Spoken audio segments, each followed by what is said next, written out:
All right, I'll dive right in here, and so there's been a lot that we've done, and this is just my cover page for this talk. I just want to say that the last time I gave an update was April of 2021, and so in the past 2 years and 7 months, we've continued our efforts to renovate and restore passenger cars that help tell the railroad heritage story of South Jersey. The regular crew has been Steve Grouse, Steve Sardos, Gary Gore, his wife, Jennifer, a pair of big Blue Comet fans, so working on Tempel, drew them out. My wife, Michelle, and myself, and a couple of spots here and there, folks. And the real, I guess, the sad event for the September was that we had the tropical storm that washed out the Tuckahoe Transportation Heritage Festival, and so we were all set up, and a lot of work went into that. And so this first scene basically shows I'm standing out on the point of the Tuckahoe platform, and we can see some Pennsylvania Tuscan over on the left with Braddock Inn and Mineral Spring, and we see P70s on the other side. Certainly, all that Tuscan could make this the 1950s in Tuckahoe or somewhere else in South Jersey. So now I'm standing on the other end of the yard, and with the camera wide open, and Randy can control himself. We see Blue Comet over there on out in the open. And this was really meant to be the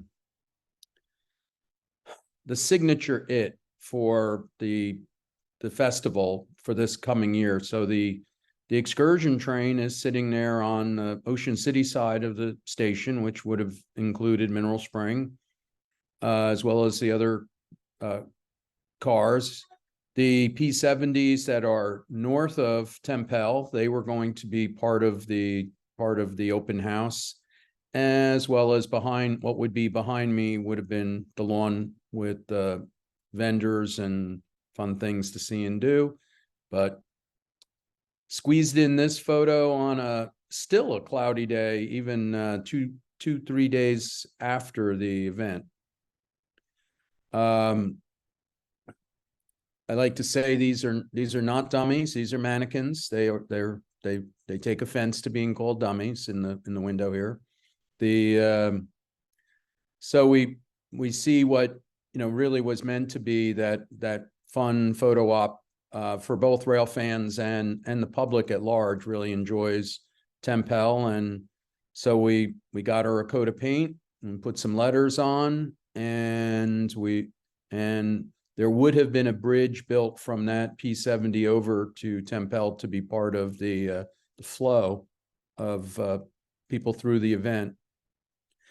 What we did get lucky on was that the night before the festival, with the great weather predicting of nor'easter Nick, we knew that we had until 11 o'clock midnight before the tropical storm was going to descend on us.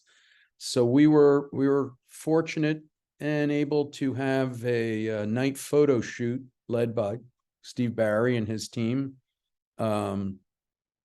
So a couple of these three pictures are kind of some fun ones. We were kind of having a little fun with tail signs or drum heads, if you will, for here on Mineral Spring. We're pretending to be the Nellie Bly, and certainly Tempel on the upper right is got a Blue Comet tail sign, and we see over on the lower right a good rendering of our PRSL heritage with 9887 and Kurt and stage such as looking like a Cape May bound trip with Kurt Hudson manning the trap. Back in the daylight before the event, we see all the equipment strewn all over the yard that was ready to go for the festival. Kind of a fun twilight. As I always like to say, twilight forgives a lot of my paint discrepancies. So we see Tempel with her blue Comet drumhead tail sign, and with the observation area all completely painted out, the east facing side painted and with and lettered. So it was a lot of fun to have. Would have been more fun to share with more people. This photo here on May the 30th of this year, CMSL was having track work done on the Cape May Main, or Cape May Track 1 in the station.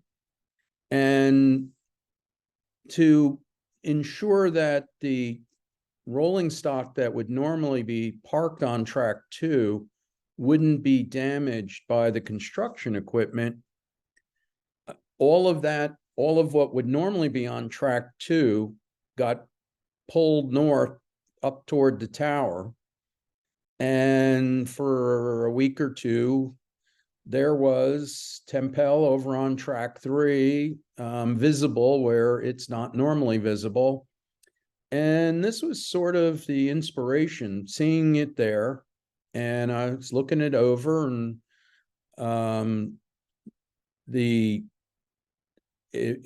from earlier presentation, I'll just point out Tempel has all new windows from 2019, 18, 19. It has, this side of Tempel has all new steel side sheets. And in general, the letterboard on Tempel was in pretty good condition. So thinking, this being May, thinking ahead to the September festival, I looked at this and said, this would be the best opportunity for a signature wow factor. Of course, it was going to need to be finished. And then the track work was complete. The cars on Track 2 returned, which made both working on Tempel and photographing it quite the challenge. The big photo on the left shows the on the bottom there, it shows the new side sheets, which are in primer. The belt rail, as you can see, was a rusty mess. And once we dug into it, the posts around the windows were rusty, surface rust, but way better condition again than any of the Pennsy cars that I'd worked on. And so started off by on the upper left there, we see the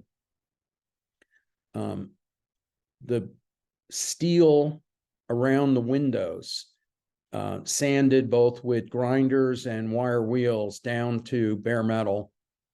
And much to the horror of C&J fans, the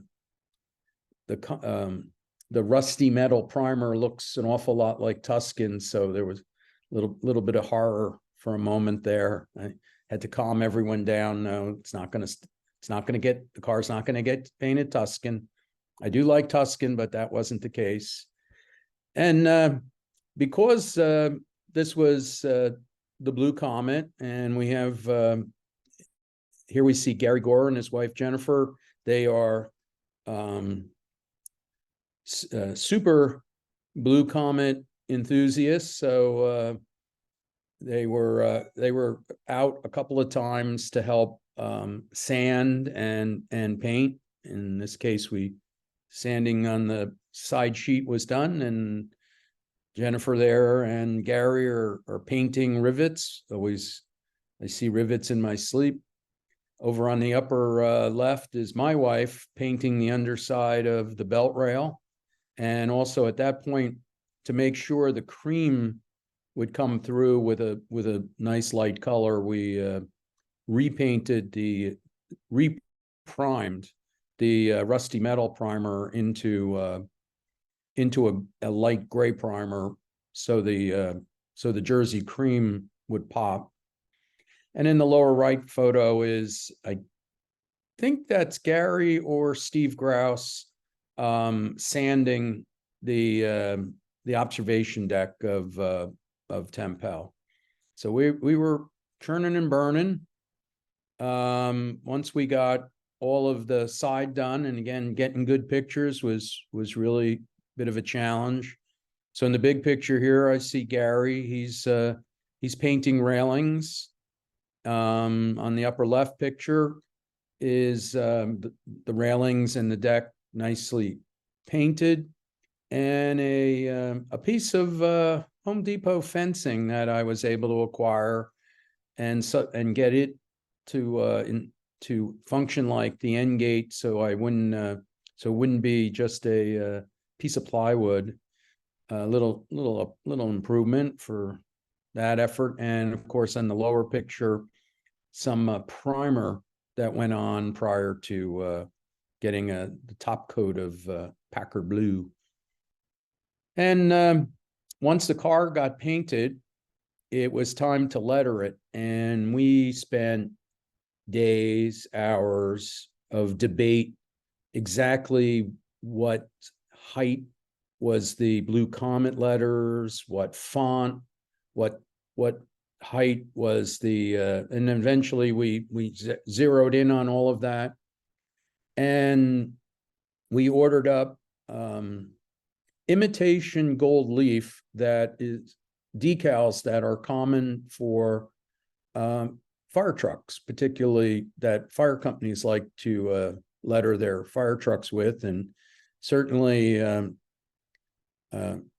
since Frank Riley's a volunteer fireman, I thought that was kind of hopefully a compliment. And in this photo, we see the person who applied all the lettering, and with his skill of getting all the letters on straight, is Steve Sardos. They're showing us the name Tempel. And on the upper right, you can see how the word "the" was coming together up in the letterboard.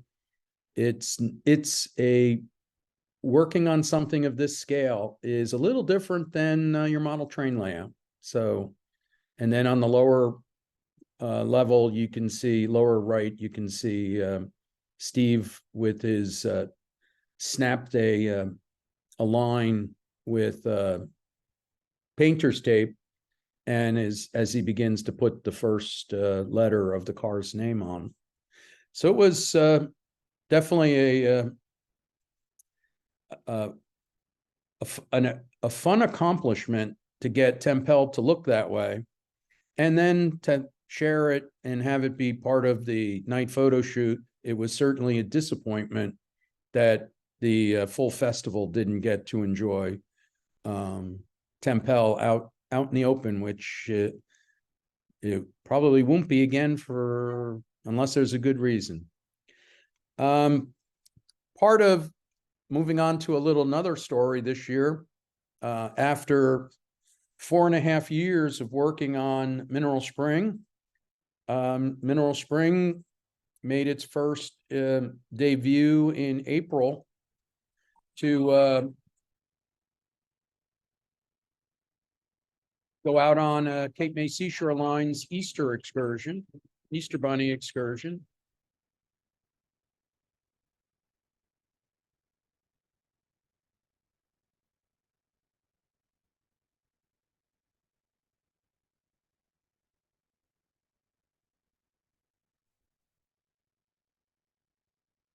Well, I don't know who that little boy was in the photo, but I know he was doing quite the dance there, and certainly, he was probably showing a happy dance that I easily could have been feeling that day.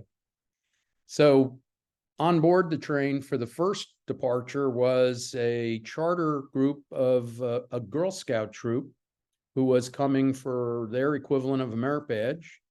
And so before the trip, out on the platform, I took the troop, including their families, through the station, gave them a talk about how what the kind of jobs that the station required back in the days when Tuckahoe Junction was such a busy place.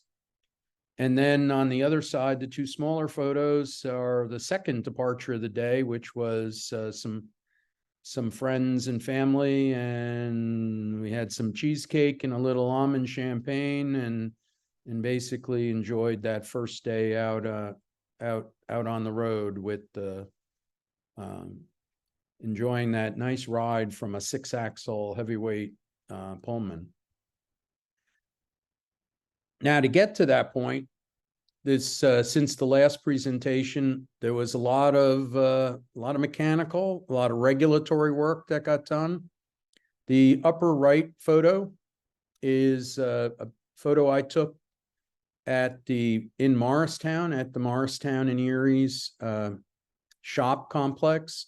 So that's Chuck Jensen eyeing up the skid, and driving the forklift is Greg Dowd. They had just completed building their version of break-in-a-box.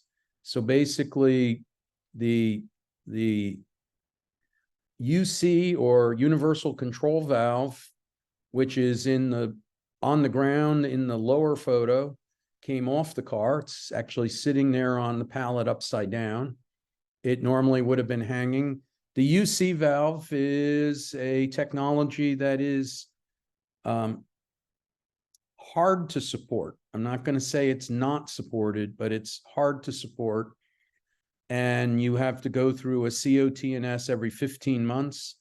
So the skid that was built, my break-in-the-box, which is really based on a passenger version of a freight car control valve, gives you at least 6 years of time between COT&S. So quite an the investment pays off in no disruption and no cost for 6 years. Actually, 6 years is the Amtrak standard. The FRA actually looks at this as a freight car system, and it's run to failure.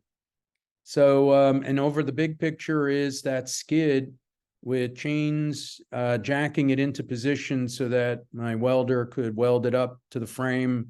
And then after that, it gets piped into all of the systems under the car.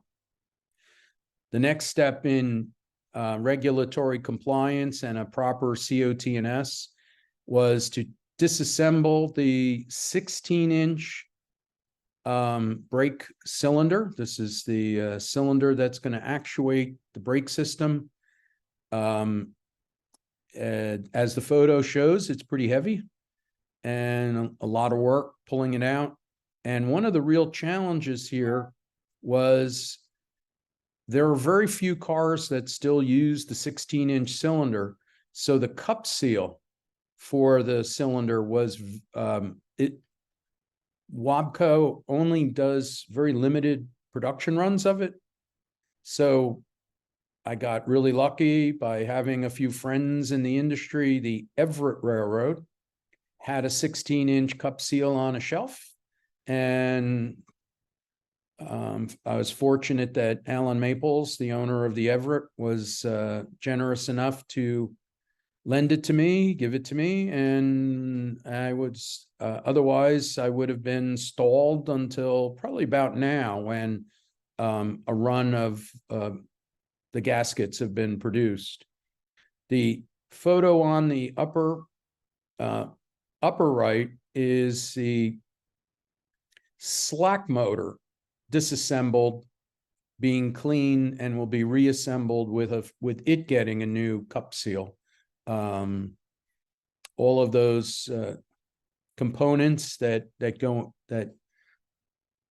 you don't normally think about, but you don't run without them. And then the lower right is new components in the conductor's valve, where the conductor can dump the air and make the train stop. And then, of course, so much is said about mineral spring and about it being a friction bearing or plane bearing being the true technical term, friction bearing being the slur that was created by the Timken roller bearing company of plane bearings. So what we're looking at here in these photos is, in the big photo, you start the process by jacking the box up, where the bearing is. By jacking it up, you can then pull out these two components that you see laying on the lumber there, which is a brass holder, and the curved piece is the zinc babbitt material that gets the oil film that separates it and the axle, and that's the axle we're seeing over in the upper right photo. And fortunately, all of these axles, as we took all this apart and reached in and rubbed the hand across it carefully, and found that all the steel was all in very good condition. All of the zinc babbitt was in good condition except for one, but was fortunate, again, having friends in the railroad world, we were able to extract permission to extract a babbitt from a heavyweight car in Ringo's, and that got it such that all 12 we had all 12 journals serviced, and all of it inspected by eye and by feel, and it's really in super good condition now. And again, a lot gets said about the bearings. So there's a couple of important components. For the longest while, people that were maintaining plain bearing cars had a problem, and that was they almost had to build their own oil pads. And fortunately, in the last couple of years, a company called Pacific Pads is a sewing shop in Oregon and a train enthusiast. And so they're manufacturing oil pads and journal pads, and you buy the specific pad for your car, and then we soak them.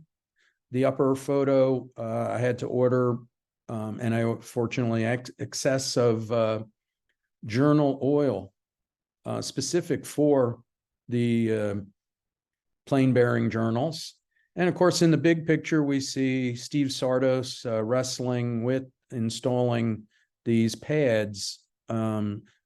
He's removed the old gunky looking one, and now is installing the nice new soaked fresh pad, and that gets checked before each trip to make sure all the oil levels are proper and that everything's going to move with the minimum of friction, unlike the name. So we got the new brake control system installed, ABDW brake control system. We did a COT&S on the brake cylinder. And after servicing all of the journals, we took the car out for a test run. So, everything, the car hadn't been run much in the 20 some odd years that had been in Cape May County. So we had to be ready to see what we were going to be up against. And fortunately, and what we see in the left-hand side is that's a heat gun. So we would run the car a while, stop, pull out the heat gun, and check the temperatures of the bearings, and more or less just looking to see if anything anything crazy. And as I'm taking notes on the right-hand side, the good news was nothing crazy, and everything was performing really, really well. So we were able to proceed and have excursions. And of course, there's numerous areas of the project. This picture is day one of the new carpet. Once it went in, this is a pattern developed by the Pullman Company in 1911. The Pullman Company called it Lotus Bud, but if we were looking at it from the other angle, most people think it looks like aliens. So I think it likely was the inspiration for Ming the Merciless. So that was a big day to get the carpet installed finally. And then wanting to do as much period finishes as I could. This end of the car, I was doing my best to try and replicate a Pullman rubber floor. And fortunately, there's a company today called Rupee that makes rubber tile. The only problem with Rupee and its rubber tile is they come in sheets that are 12-inch by 24-inch, and the Pullman pattern was 4x4-inch. So I had to rent a cutter, chop them down to as accurate a 4x4 as I could, and then they got installed in the car. The lower right-hand photo is a legacy Pullman flooring from the ladies' toilet room that I scraped up in one piece and carried out of the car before putting in the new floor. So you can sort of see there the relationship between what I was going for with the new rubber floor. Throughout the car, when the mineral spring left passenger service and went into maintenance of the way, the railroad had this big idea that it would renovate the car for a bunkhouse, and that it would do so using vinyl replacement windows, which I guess were all the rage in 1967. So with the exception of 4 windows, all of the car had that. And fortunately for me, the owner of Mineral Spring before me took those windows out, and with a substitute, temporary, then with my carpenter's help, we built windows for Mineral Spring, which was in my earlier presentation. But the finishing touch was I experimented with a transom latch. So for those of us old enough to remember transom windows in our elementary school, this is a spring-loaded lock that, as I open the window and it hunts and finds the hole, and with a little jiggle, it stays in the hole. And that's the way I was able to achieve working windows at a reasonable cost. Railroad replicas would be about $100, $200 a piece, and I would have needed 30 of them. I call this wall my hobby within a hobby. As I just said, I had there were 4 windows that didn't get the vinyl replacement treatment in Mineral Spring. And of those 4 windows, I was only able to salvage 2 of them. And with that, I brought them home. I sanded them. I refinished them. The lower right, the window was rotted, so I had to patch the wood and put it back together. I got 2 good windows out of it.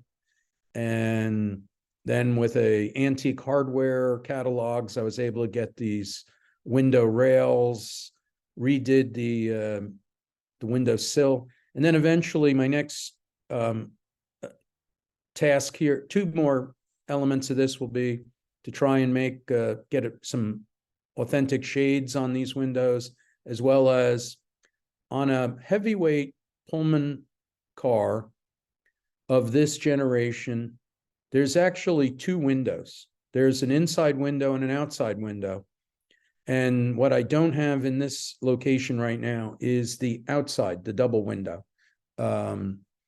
And so hopefully this little hobby within a hobby is sort of one of my fun places to play around with, trying to recreate Pullman features, either with Pullman products or products that will carry the spirit of Pullman. And also along that wall is the cubby. And so with again, some people I've become friends with, both on Facebook and in different groups, the cubby would have been a place where the traveler could have gotten information. And the most important item in the cubby was the hotel red book. And so for my cubby, I was given a link to a antique bookstore that sold antique books. And one of the areas that I found was hotel red books. And so the hotel red book is a very thick book with any and every hotel of any consequence in the United States, Canada. And so if you were a traveler, either in a sleeping car or in this case, a parlor, and you needed to make hotel reservations, you would ask the porter to go get this book for you, or maybe you'd get it yourself. And if you found something you liked, that cubby above the book is a notepad for the porter, and the cubby to the bottom right of the hotel red book is a replica of a Western Union telegram book. So the porter could take your telegram at the next station, turn it in, and they would wire ahead to establish your reservation. What I have here is the hotel red book is authentic to 1956, which I thought was fun. That's my year of birth. And so one of the Pullman enthusiasts on Facebook likes making replicas. So the New York-Philadelphia timetable, which is what Mineral Spring service would have been, is 1956. The Pennsylvania consolidated East-West timetable is also 1956. And John Isaacson had made those, as well as the replicas of the Western Union and the notepad. Kind of fun, at least I think so. This was as we were narrowing into the condition Mineral Springs in now. I had been intimidated about wanting to prep and then repaint the air conditioning diffusers. That these are tiny holes, and that most of them, because they were probably last painted in the maintenance period where there was no air conditioning, they were painted rather heavy, and all the little holes were full of paint, and you weren't going to get any air coming through. So anyway, I engaged the services of a painting contractor who took them to their Vineland shop, sandblasted them, and primed them and painted them, and all the little holes are good. As you see them laid out on the floor there, that photo makes them look white, but they really are Jersey cream to match the ceiling in Mineral Spring. And that was, so we installed those. Some of the, again, some of the things you learn along the way and opportunities you begin to tap into. The original table leg, well, from my first presentation, the Pullman Company installed table brackets both up and down the wall on the car. Why, I don't know, because the swivel arrangement of Mineral Spring really didn't lend itself to using them. But anyway, they, for the most part, survived. I brushed up and cleaned up the brass, and it became the opportunity for me in tables. And my first tables had a single point leg. And so if a passenger would be putting weight on the corner of the table, it was tippy. So through, again, a friend at the Whippany Museum, who's Terrence Mulligan, a great historian of all things architecture and railroad features, they had a table on the Lackawanna subscription car that had this leg pattern. And of course, they have only one table. And so theirs is solid wood. I took their pattern. A friend of mine, unfortunately, moved to Virginia, but he's a carpenter, and he's working for a solid surface contractor these days. So with permission from his boss, he was able to run finished birch lumber through the machine that cuts out solid surface to mass produce table legs. And then 3, 4 at a time, I would bring them home, stain them, finish them, bring them back, install them on the tables, which has made the tables significantly sturdier. As well as with those tables, working with Steve Grouse, who was measuring them, carrying the table out, and cutting each new table leg. So my friend in Virginia made all of them long so that we could cut them off. And Steve Grouse was taking on the task of cutting all the table legs to make the tables nice and level and flat. One table at a time, all 13 of them.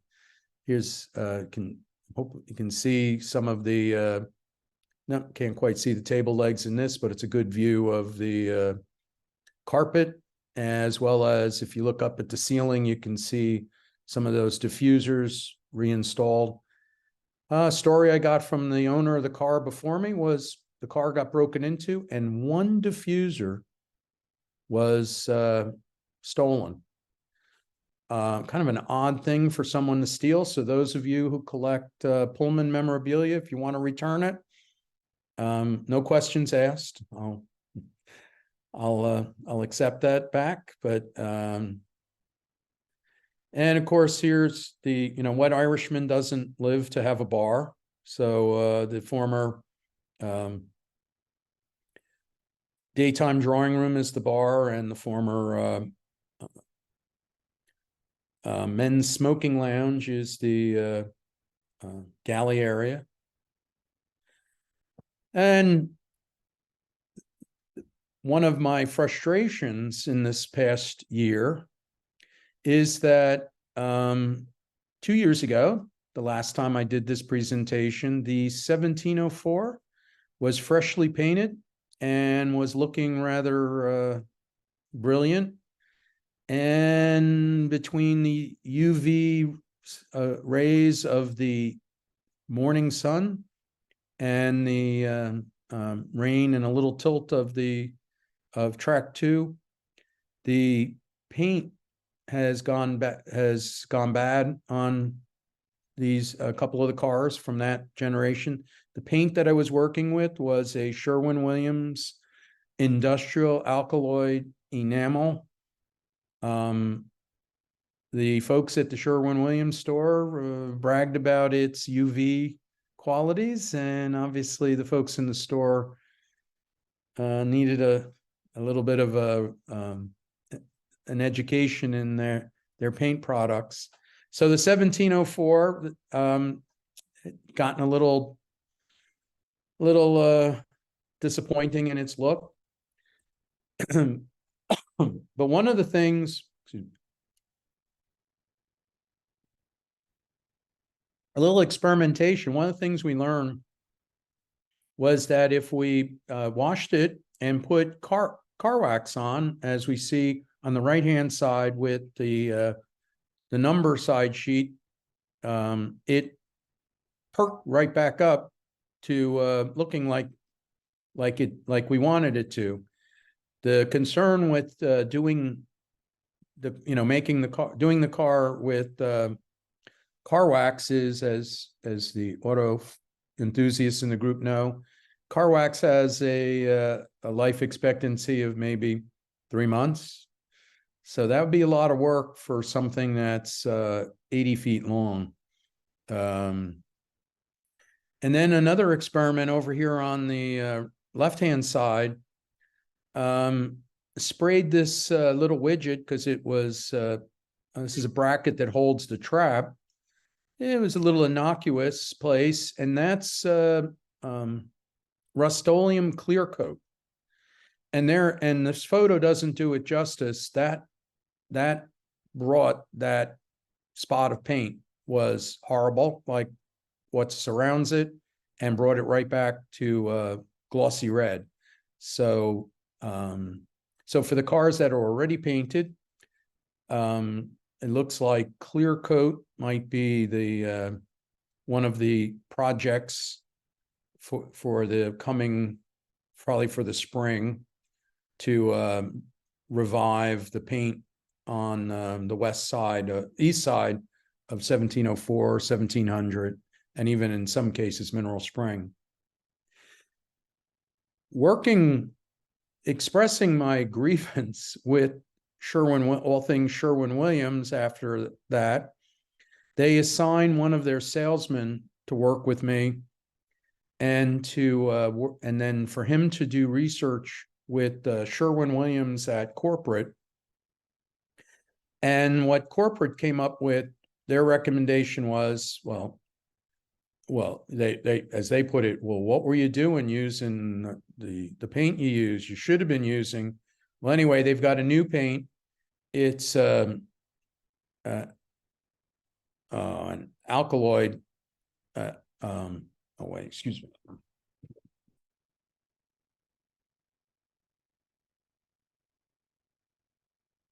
It's an acrylic paint.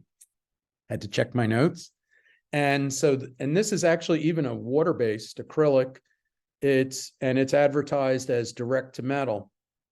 We were pretty busy trying to get everything, all those Blue Comet projects done for the festival. But once that was behind me, I was able to go to this car that's being painted in this slide is the PRSL 9887. And much of this car was in primer. It had been, about half the car was sanded. So it was a really good candidate to just try this paint out. One of the aspects of this paint is it comes in 5-gallon pails, not 1 gallon. So they did the subdivision in the store for me. And it's kind of a neat paint. It goes on purple. So the first couple of strokes is sort of heart attack time. And then then within minutes, it turns red and it dries within an hour. I mean, half an hour, it's dry to the touch. It's kind of, I mean, I've gotten used, the color's slightly different than the other paint, but I've gotten used to it. And so with this experiment being about a month on the car, it was time to get busy back in the rest of the Heritage Fleet, that we're hoping to get operational. This is the 1678, a P70 FBR. And this is the west side. The other side of the car is painted and in really good condition. Also note, you see a little bit of the 1704 here. This is the west side that doesn't see that morning sun, and the paint is holding up pretty nicely here on the west side. So anyway, Steve Grouse and I dove in. I guess previously we had sanded and the letterboard is in primer, but then it was time to dig in. And so we see on the left-hand side here, this is Steve Grouse. He had just sanded the area. That circle, of course, is the bathroom window on a P70 FBR, very signature feature of the P70 FBR. And so Steve has sanded that to bare metal, as well as one column over there on the window. And what we try to do is always only sand what we can paint in the same day. So we're not leaving metal bare for any length of time.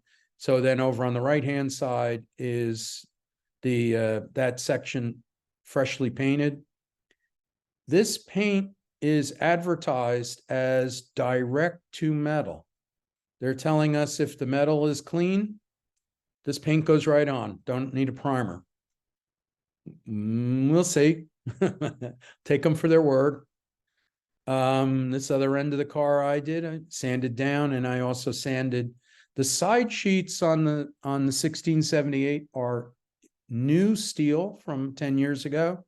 So it's got a light coating of rust, fairly easy to sand. So the opportunity to quickly get some of this new paint on not only what is the HVAC wall, but also the side sheet beneath it, just to, again, move this car project along. And then out there on my own, patching all the little holes in the letterboard. So it's amazing that a 96-year-old still has zits. But they'll get covered up soon. And then after sanding out the zits and touching them up and getting a coat, this location is a difficult one to photograph. There's probably a sweet spot of about 30 minutes where you get the sun on this side of the car before it gets into the trees, and you end up with goofy shade pattern all over what you're trying to photograph. But this is, take my word for it, I finished painting that letterboard that day. Here we see Steve Grouse. He's sanding to bare metal with a probably wire there with a grinder, and some of the small columns at this point in this photo have already been sanded, patched. The small columns seem to suffer the worst rust and rot. So in this photo, they've been sanded, patched, and painted. And the large columns on this work day are getting that treatment and required very little patch.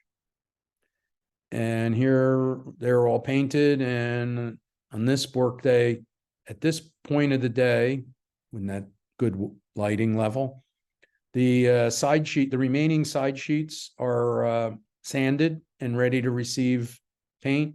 And what we see is Steve Grouse going around the bolts. There were carriage bolts that are used in this detail to sort of simulate the rivets that the car originally would have had. And so Steve is working here to tighten up the nuts on the back of some of these bolts and either repaint them or or they're about to get their first coat of paint. And here we have it with that coat of paint. Difficult location to photograph, because if the sun's, you're either shooting into the sun or you end up with the shade. Also, the protective film on the Lexan glazing makes photography difficult as well. It's but anyway, we see the progress here, and we see Steve Grouse admiring the south end of the car that's in the new paint. And the last festival, the 1678 was sort of brought out. We had had it on display, and we had, as you see in a minute, we had done an extensive amount of work in this car to get it to what we see here, with a newly painted ceiling, newly painted Jersey cream interior walls, except in this photo, you see the small columns have not been dealt with yet. Steve and I may work on them tomorrow with an aluminum wrap product. And what happened is we're putting things together, and it turned out the brackets for that luggage rack, we were short 6 of them. And again, it's good to network with other people, railroaders, in connection through all things. Another P70 enthusiast, Jeff Potus, who owns a fleet of passenger cars and was founder of, I want to say, the North Shore and maybe the original Wellsboro and Corning. He had a tragic story, which was he owned a P70. It was he was storing it in an industrial park, and he was paying the rent, and someone in the industrial park scrapped it on him. And so, but he was in the process of renovating the car. And so what he was able to give me 6 of the brackets I was short. I painted them up, got them on the wall, and got the luggage racks into the brackets, and that kind of completed the interior for the moment of an open project. And thank you to Jeff Potus. This time of year, working late, I was rearranging all my extension cords and power lines through the P70s. So my paint problems are a little less hideous when it's dusk. So anyway, with all 3 P70s here lit up, was kind of, for me, it's fun. And a little different angle with the 1678 looking north, 1678, 1700, 1704, and going up on the platform looking the other way with the 1704, 1700, and 1678 stretched out, looking very much like we're ready for, after a fun day in Cape May, we're ready to head back, or Wildwood, we're ready to head back to Philadelphia. All those seats facing return to Philadelphia. Little just blow through this. Some of this you may have been seen, maybe not. And this is what Mineral Spring looked like before I started, south of Mill Road. This is what that table room looked like in the beginning. This is what the bar room looked like on the left and more or less today. The east side of Mineral Spring, west side, before I got started, much of the window glazing you see in the car on the left is actually big pieces of plastic that the owner before me used to fill the openings after he took the vinyl replacement windows away. The one really two milky looking ones, those were actually plastic he was using to protect the Pullman surviving windows on that side of the car. And the picture over on the right is early. The lettering isn't complete, but we've certainly seen, now we've seen mineral spring out with that side exposed over on excursion operations. And here we see 1704 before her paint went sideways. Certainly, even sideways, she looks better than she did in 2018. The other side of 1704, which in fact still looks good. See little broken windows here that all got replaced, and that's and this is the 1700, which when it first arrived, we thought it was, or the people who sold it to us thought it was the 1706. Our research told us otherwise. And here we have the 1678 that we just showed how this year Steve Grouse and I worked on both the west side of it, and here we see the east side. A recent before and after. And again, a before and after. This is the 1678 back in 2020. It was all boarded up because local Utes had been throwing rocks at the windows and broke a lot of the windows, but had been boarded up a while. The boards were starting to get water soaked and was letting water in. So we began a program to replace, first order business, to make the car watertight to save her and replace the broken glass with and boards with Lexan. I am hypersensitive to rock throwers. And again, the same view as we see 2 years later. And we see it with the missing luggage racks, which in Cape May County, missing teeth, I'd say it looks like a missing tooth, but that would be rude to say in Cape May County. Not known for dentistry.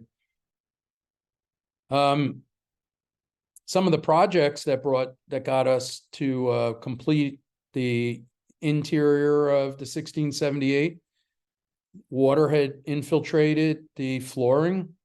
The floor is between the insulation, so was to pick it all up, clean it out in at least 7 fairly large spaces. And then Steve Grouse and I mixed up lightweight concrete, and we troweled it out and repaired all of those oopses in the floor. So that part of it got done. We'll move on. Still out in the south of Mill Road, the 1718 was its last railroad use was Bayhead. So it was Jersey. The other 3 cars were last in commuter service in Chicago, Valpo service. And the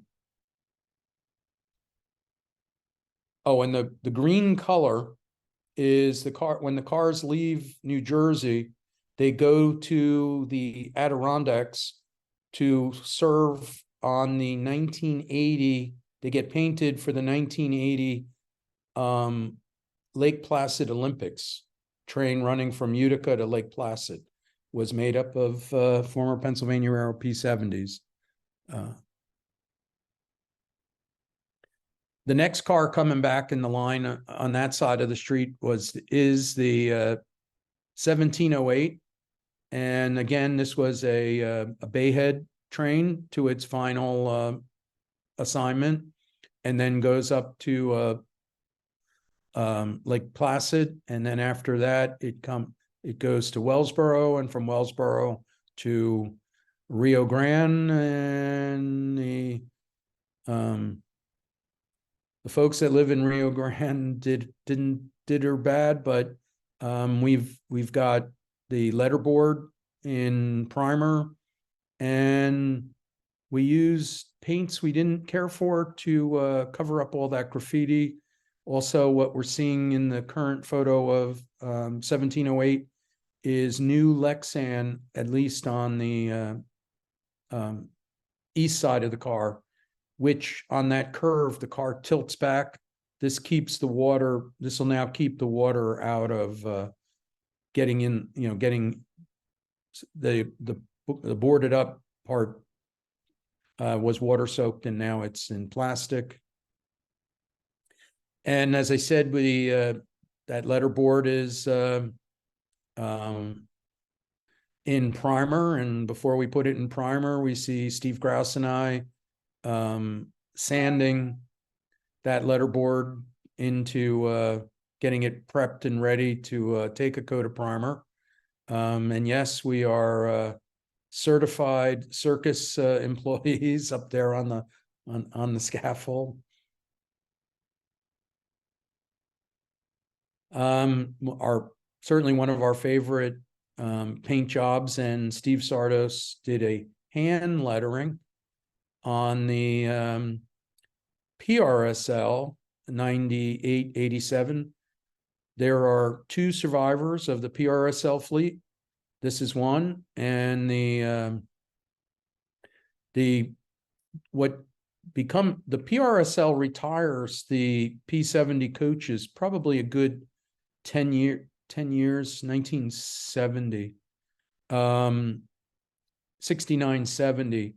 And so a couple of their cars get sold into private ownership. This particular car gets bought by a private owner, gets gutted and made into a concession car, and a big excursion business that took place, if you remember, in that time frame, were the Rambles.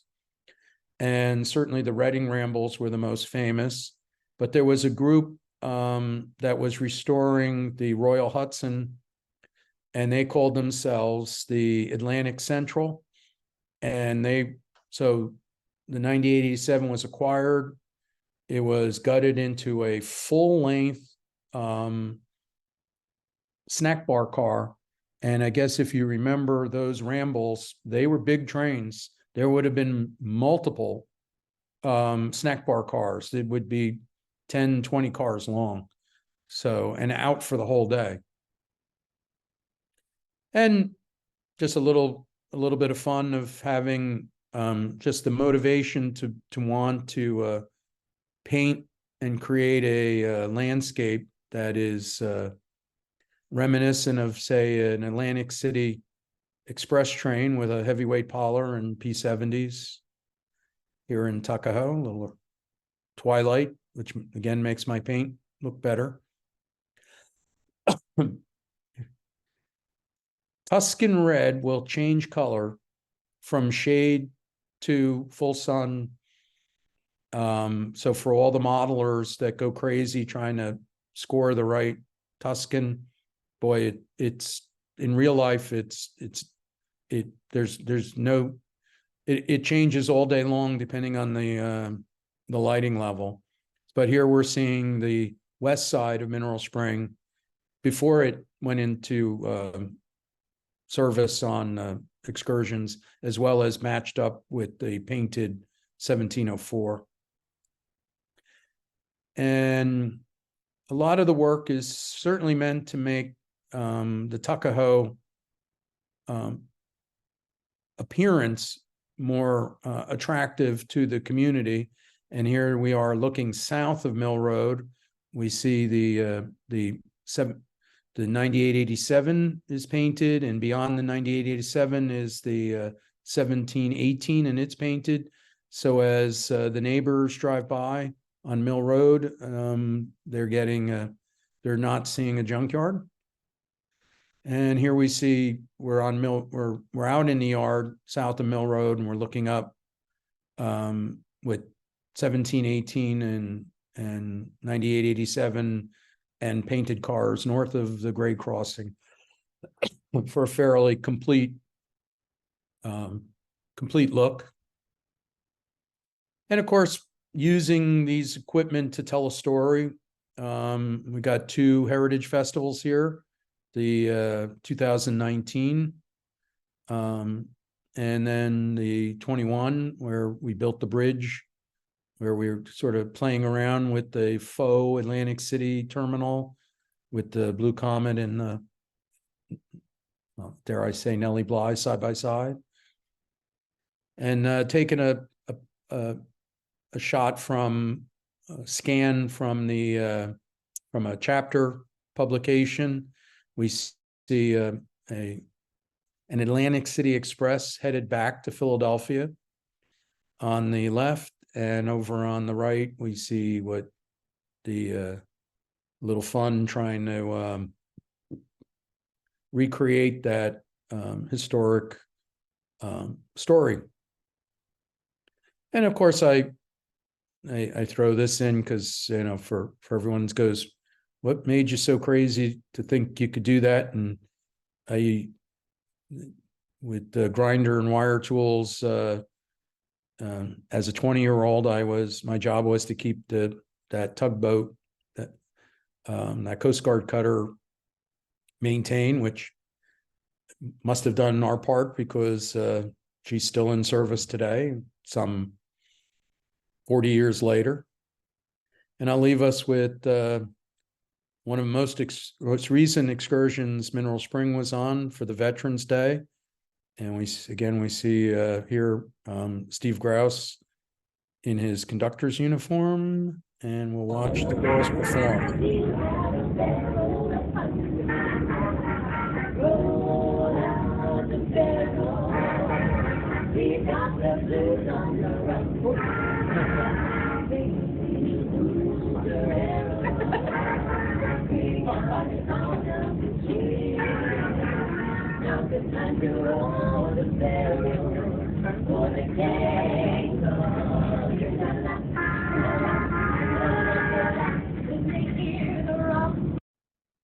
All right. Well, hope I didn't bore. I hope we'll see how many people are still awake, and that wraps it up for me. Thank you. Hey, Paul, it's Ron Bale. Hi, Ron. Maybe you could take a second to explain to the guys what a COTNS is and how you do it. COTNS stands for clean, oil, inspect, and stencil. And actually, the stencil part is not part of federal law, but it's part of railroad practice.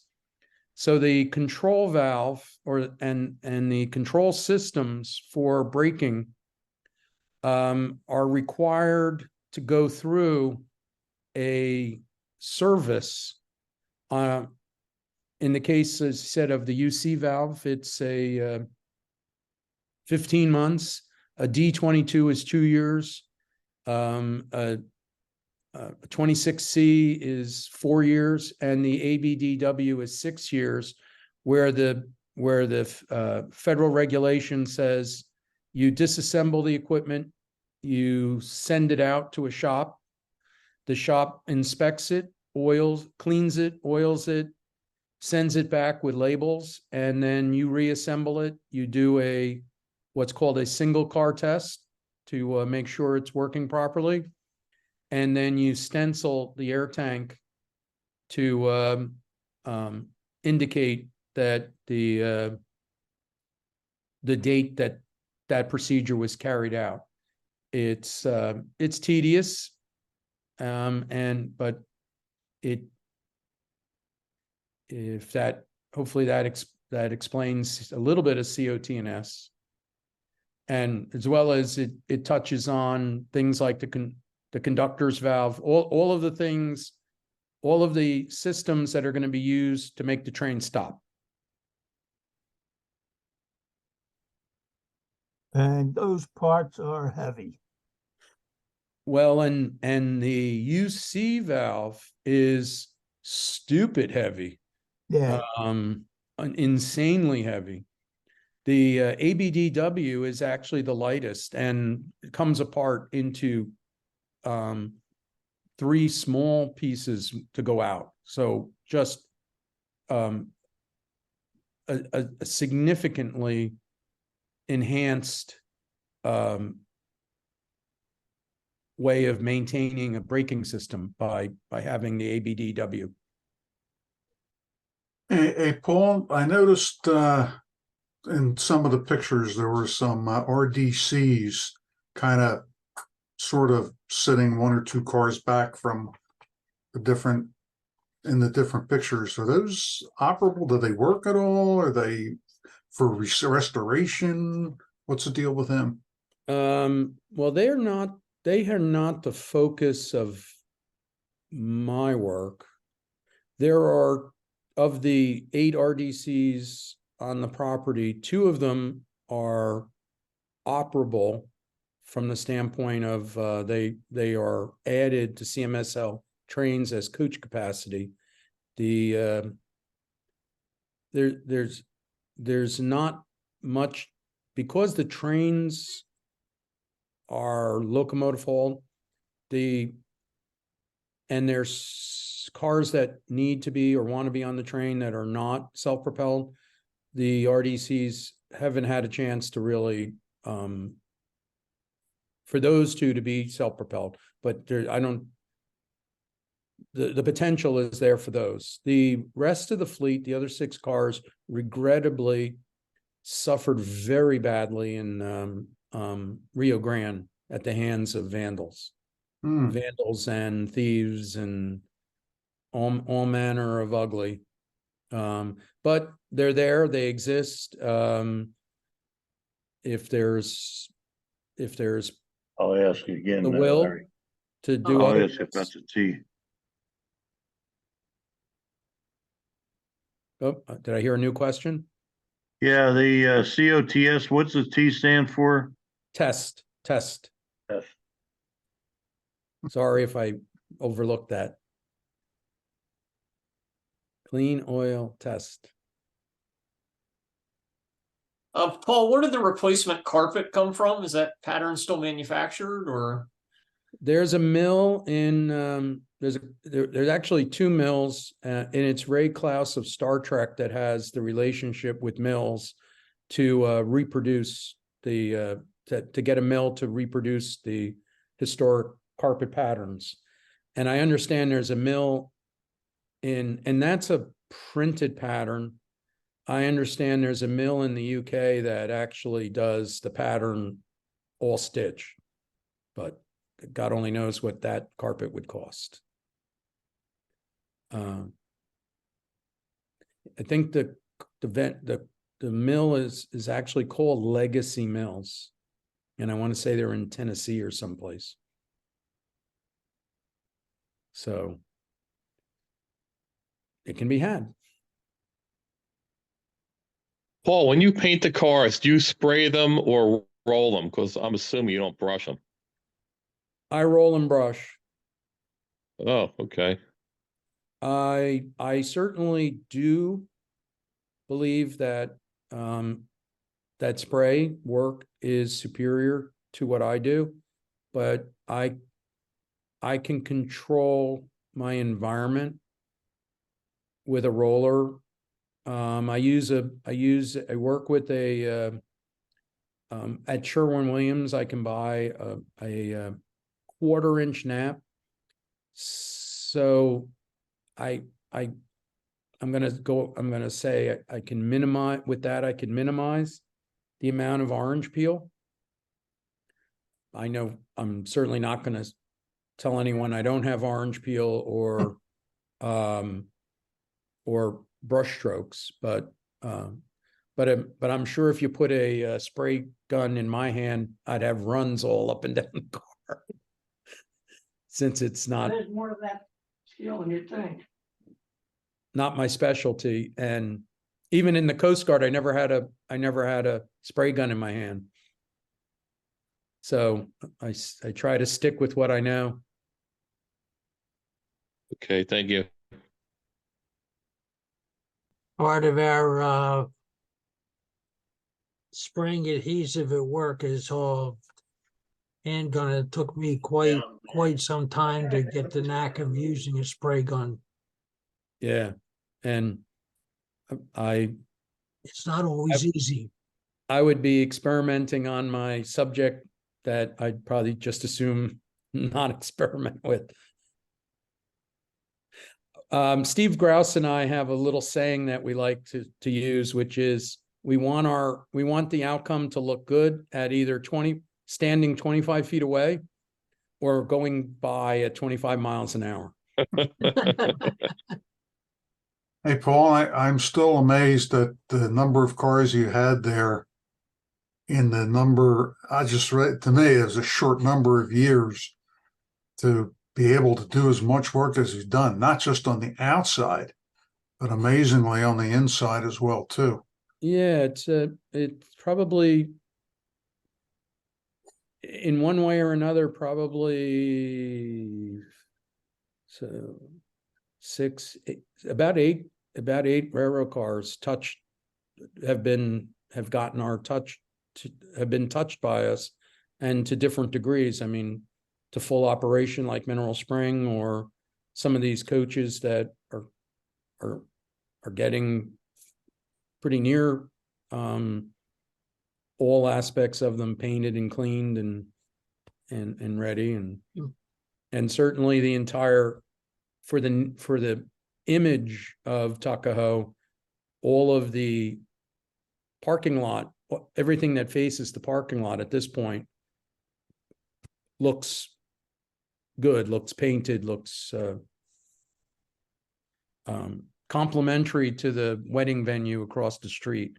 So you don't want to look like a junkyard. The roofs are the only thing that look like they're a constant problem. I guess they're supposed to be painted some kind of matte black or whatever, but they just look, some, as soon as they're painted, they look good, and then it looks like a few months later they just kind of look not so good. Well, I'm not sure exactly what photo that would pertain to, but the product that some of the cars you would have seen in the photos have had the roof prepped and coated, and some not. I'm going to say when it comes to Tempel, we applied a little bit of paint around the perimeter, but we have not been on the roof. The clear story roof makes me crazy. It takes forever to work on. I know why. I can see why the Pennsylvania Railroad went with the turtle roofs on the P70s.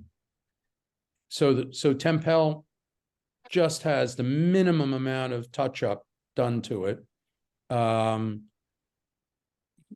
call it the more active cars, Mineral Spring, the 1678, 1704, 1700, 9887 had their roof. We were on the roof, chased the rust, and then put a coating on of a product I get at Home Depot called Karnak. It's a 5-gallon pail, and we painted out on the roof, and it flows into seams and cracks. I mean, it's probably not as pretty as say a paint job, but it's going to give you water integrity that a paint job alone might not. Interesting. Also, so then the next two coaches further out, no, they haven't gotten their roof done. Other than in the photo, you might have seen the 1708. The edge of it just got some paint applied just to touch up its otherwise rusty look, to make that go away. And again, the car, anyone who wants to come join us, it's wonderful weight loss. I weigh less after all of this work than I did before. Yeah, I mean, Tempel needs Tempel needs a crew to start working on the roof. And that would be what needs to come next for her. And then after that, some interior woodwork for anyone who likes staining, cleaning and refinishing woodwork. That's the thing that really makes that C&J generation coach special, is that interior mahogany.